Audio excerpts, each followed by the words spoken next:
যার কাছে তুমি সবসময় গুরুত্বহীন,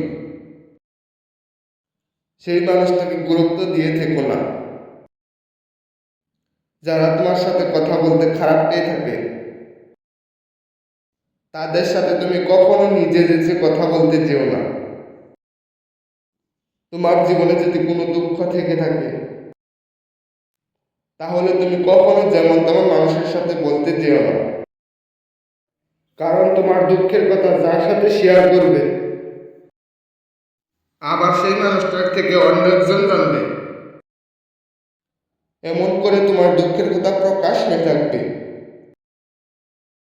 সেই জন্য অন্যদেরকে না বলাটাই ভালো। নিজেকে কখনো কারোর সাথে তুলনা করো না।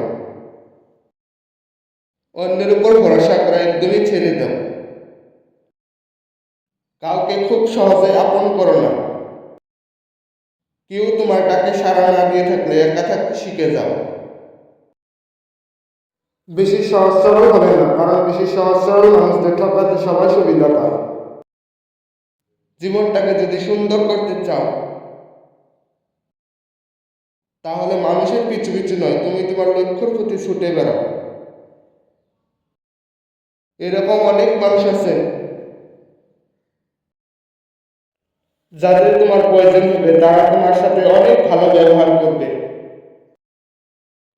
কিন্তু যখন তোমার প্রয়োজন শেষ হয়ে যাবে, তখন তোমাকে চিনবে না তুমি কে। বিশ্বাস একমাত্র তাকেই করো যে তোমার বিশ্বাসের মূল্য দিতে জানে। যে তোমার বিশ্বাসের মূল্য দিতে জানে না, তাকে কখনো বিশ্বাস করো না। ধন্যবাদ ভিডিওটি প্রথম থেকে শেষ পর্যন্ত দেখার জন্য। আশা করি ভিডিওটি তোমাদের ভালো লাগবে। ভিডিওটিতে একটি লাইক দিয়ে আরও আমাদের চ্যানেলে নতুন হয়ে থাকলে অবশ্যই চ্যানেলটি সাবস্ক্রাইব করে নোটিফিকেশন অন করে দেবে।